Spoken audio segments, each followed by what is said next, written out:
evening, everyone. Welcome to Readings in Isolation. My name is Saman Giraud and I'll be reading for you from 1001 Nights again.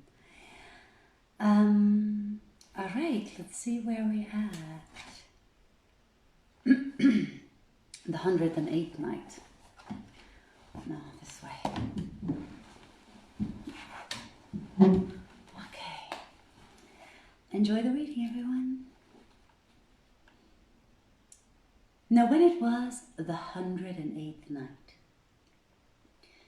she said, "It hath reached me, O auspicious king, that when the vizier of King Sulayman Shah entered the presence of King Zar Shah, he composed his mind and, unbinding his tongue, displayed the oratory of viziers and saluted the king in the language of eloquence and improvised these couplets. He cometh robed and bending gracefully, over crop and cropper dews of grace sheds he. He charms nor carrots, spells nor gramarye, may fend the glances of those eyeing from thee. Say to the blamer, blame me not, for I, from love of him, will never turn to flee. My heart hath played me false while true to him, and sleep in love with him abhorreth me. O heart, thou art not the soul who loveth him, so bide with him while I dissertation dree. There's naught to joy mine ears with joyous sound, save praise of King Zar Shah in jubilee. A king, albeit thou leave thy life to win, one look, that look were all sufficiency. And if a pious prayer thou breathe for him, shall join all faithfuls in such pious gree. Folk of his realm, if any shirk his right, for other hoping, grows on faith I see." When the vizier had ended his poetry, King Zar Shah bade him draw near and honoured him with the highmost honours. Then, seating him by his own side, smiled in his face and favoured him with a gracious reply. They ceased not on this wise till the time of the undermeal, when the attendants brought forward the tables of food in that saloon, and all ate till they were sated, after which the tables were removed, and those who were in the assembly withdrew, leaving only the chief officers. Now when the minister saw this, he rose to his feet, and after complimenting the king a second time and kissing the ground before him, spake as follows. O mighty King and dread Lord, I have travelled hither and have visited thee upon a matter which shall bring thee peace, profit, and prosperity. And it is this that I come as ambassador to thee, seeking in marriage thy daughter, the noble and illustrious maid from Sulayman Shah, a prince famed for justice and integrity, sincerity and generosity, lord of the green land and of the mountains of Isfahan, who sendeth thee of presents a store, and gifts of price galore, ardently desiring to become thy son-in-law. But art thou inclined to him as he to thee? He then kept silence, awaiting a reply. When King Zar Shah heard these words, he sprang to his feet and kissed the ground respectfully before the vizier, while the bystanders were confounded at his condescension to the ambassador, and their minds were amazed. Then he praised him who is the Lord of honour and glory, and replied, and he still standing, "O mighty vizier and illustrious chief, hear thou what I say. Of a truth we are to King Sulayman Shah of the number of his subjects, and we shall be ennobled by his alliance, and we covet it ardently. For my daughter is a handmaid of his handmaidens, and it is my dearest desire that he may become my stay and my reliable support."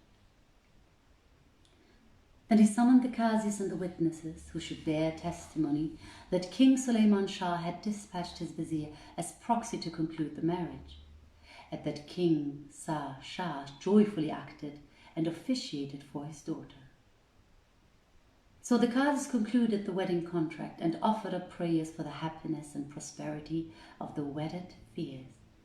After which the vizier arose and, fetching the gifts and rarities and precious things, laid them all before the king.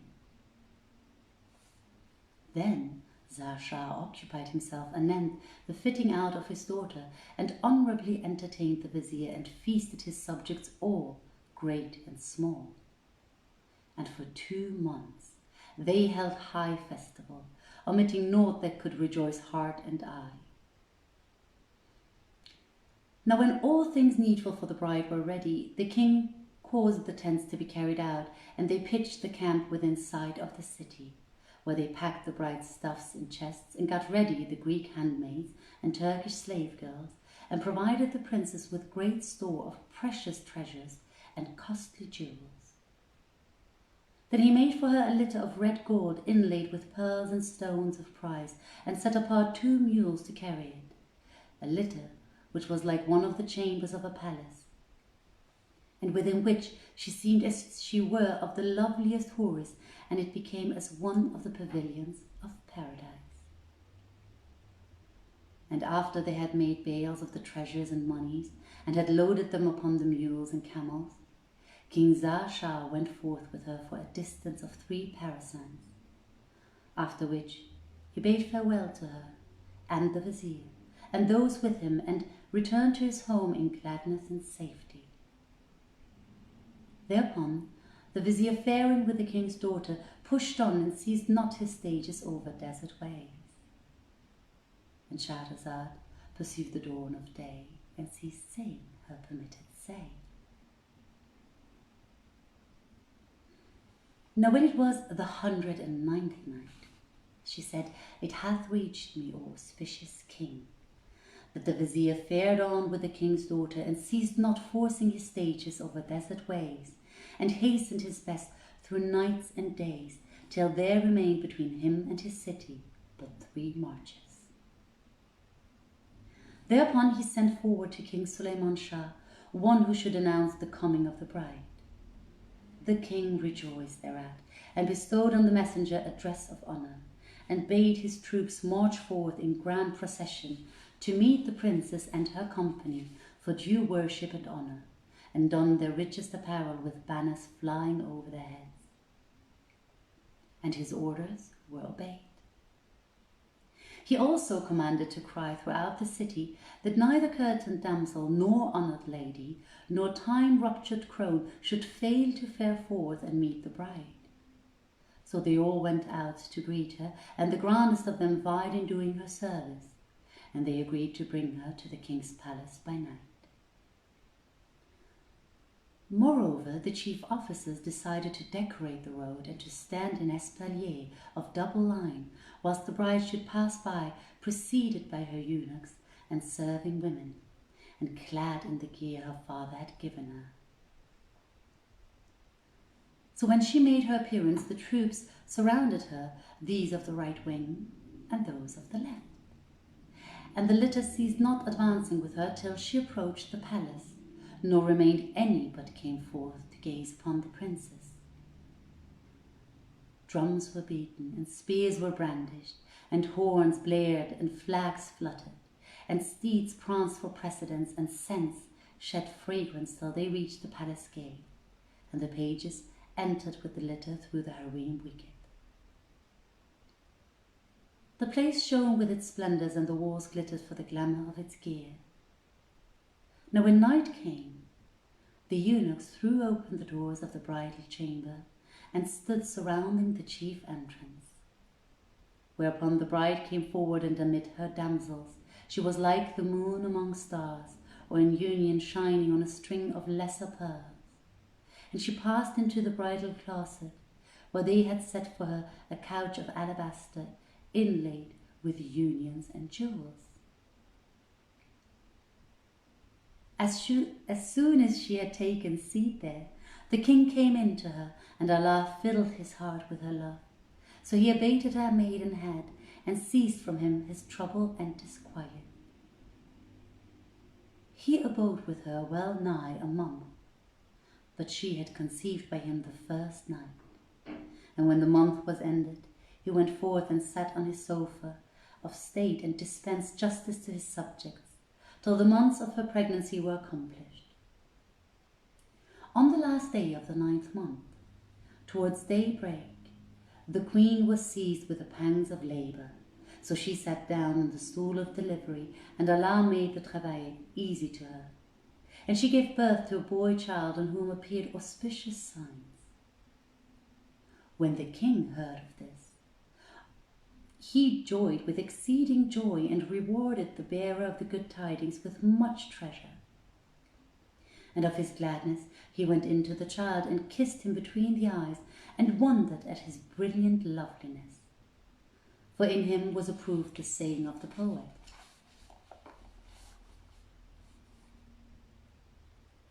"In the towering forts Allah throned him king, a lion, a star, in the skies of rain. At his rising the spear and the throne rejoiced, the gazelle, the ostrich, the man of Maine. Mount him not on the paps, for right soon he'll show that to throne on the war steed's loins he's fain, and wean him from sucking of milk, for soon a sweeter drink the foe's blood he'll drain." Then the midwives took the newborn child and cut the navel cord and darkened his eyelids with kohl powder and named him Taj al-Muluk Haran. He was suckled at the breast of fond indulgent and was reared in the lap of happy fortune. And thus his days ceased not running, and the years passing by till he reached the age of 7. Thereupon Suleiman Shah summoned the doctors and learned men and bade them teach his son writing and science and bell letters. This they continued to do for some years till he had learned what was needful. And when the king saw that he was well, grounded in whatso he desired, he took him out of the teachers' and professors' hands and engaged for him a skilful master, who taught him cavalrous and knightly exercises till the boy attained the age of 14. And when he fared abroad on any occasion, all who saw him were ravished by his beauty and made him the subject of verse. And even pious men were seduced by his brilliant loveliness. And Shahrazad perceived the dawn of day and ceased to say her permitted say. Now when it was the 110th night, she said, "It hath reached me, O auspicious king, that when Taj al-Muluk Haran, son of Suleiman Shah, became perfect in riding craft and excelled all those of his time, his excessive beauty, when he fared abroad on any occasion, caused all who saw him to be ravished and to make him the subject of verse, and even pious men were seduced by his brilliant loveliness." Quoth the poet of him, "I clipped his form and waxed drunk with his scent, fair branch to whom Zephyr gave nutriment. Nor drunken is one who drinks wine, but drunk with night draught his lips of the honeydew lent. All beauties shone in the all of him, hence all human hearts he in hand hath hent. My mind by Allah shall never unmind his love while I wear life's chains till spent. If I live, in his love I'll live. If I die, for pine and longing, oh blessed, I'll cry." When he reached the 18th year of his age, tender down sprouted on his side face, fresh with youth, from a mole upon one rosy cheek, and a second beauty spot like a grain of ambergris adorned the other. And he won the wits and eyes of every wight who looked on him, even as saith the poet, "He is Caliph of beauty in Yusuf's lieu, and all lovers fear when they sight his grace. Pause and gaze with me, on his cheek thou'lt sight the Caliphate's banner of sable hue." And as saith another, "Thy sight hath never seen a fairer sight of all things man can in the world espy, than yon brown mole that studs his bonny cheek of rosy red beneath that jet black eye." And as saith another, I marvel seeing young mole that serves his cheeks' bright flame, yet burneth not in fire, albeit infidel. I wonder eke to see that apostolic glance, miracle working, though it work by magic spell.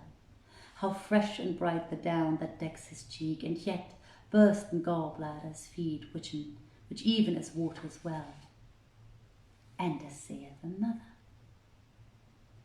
I marvel hearing people questioning of the fount of life, and in what land 'tis found. I see it sprung from lips of dainty form, sweet rosy mouth with green mustachios down. And wondrous wonder 'tis when Moses viewed that fount he rested not from weary round. Now, having developed such beauty, when he came to man's estate, his loveliness increased, and it won for him many comrades and intimates, while every one who drew near to him wished that Taj al-Muluk Haran might become sultan after his father's death, and that he himself might be one of the emirs. Then took he passionately to chasing and hunting, which he would hardly leave for a single hour. His father, King Sulayman Shah, would have forbidden him the pursuit, fearing for him the perils of the waste and the wild beasts. But he paid no heed to his warning voice. And it so chanced that once upon a time he said to his attendants, "Take ye 10 days' food and forage." And when they obeyed his bidding, he set out with his suite for sport and disport.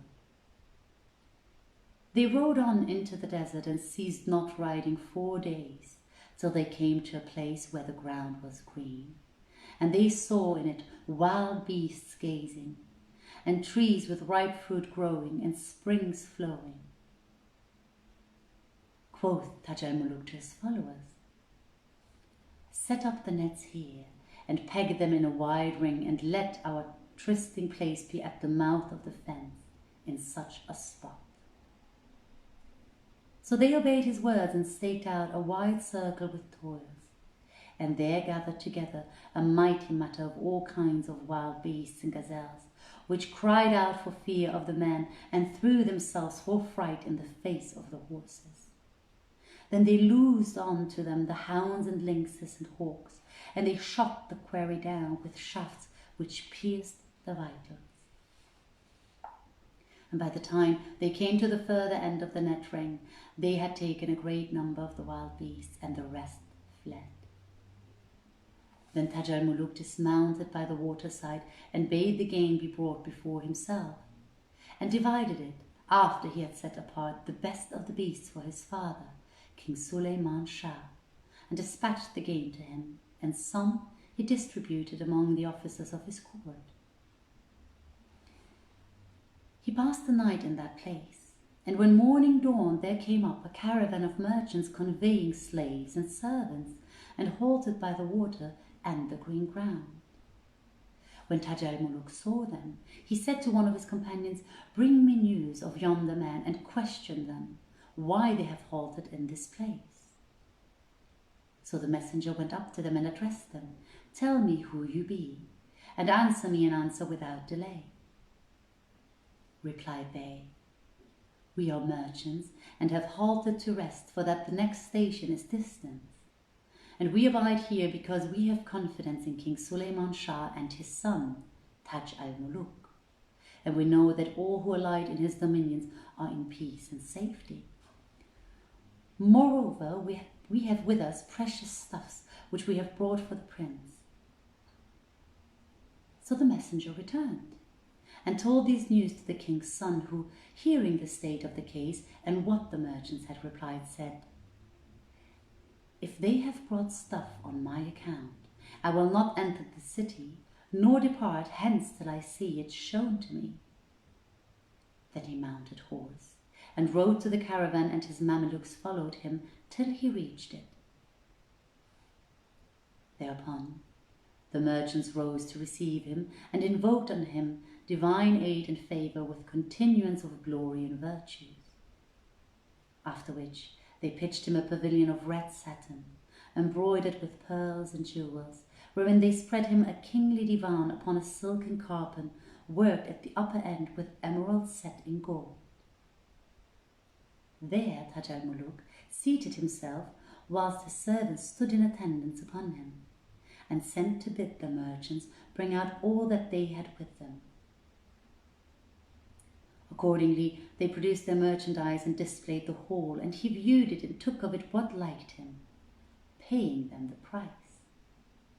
Then he looked about him at the caravan and remounted and was about to ride onwards when his glance fell on a handsome youth in fair attire, and of comely and shapely make, with flower-white brow and moon-like face, save that his beauty was wasted and that yellow hues had overspread his cheeks by reason of parting from those he loved.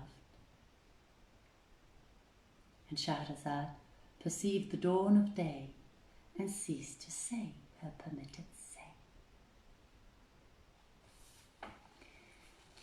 Hope you enjoyed this one, everybody.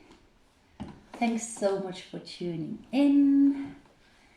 I wish you a wonderful night, sweet dreams, a pleasant morning, depending on where you are in the world, a wonderful afternoon, delicious coffee. Sending you much love, and as usual, remember to go inwards instead of outwards.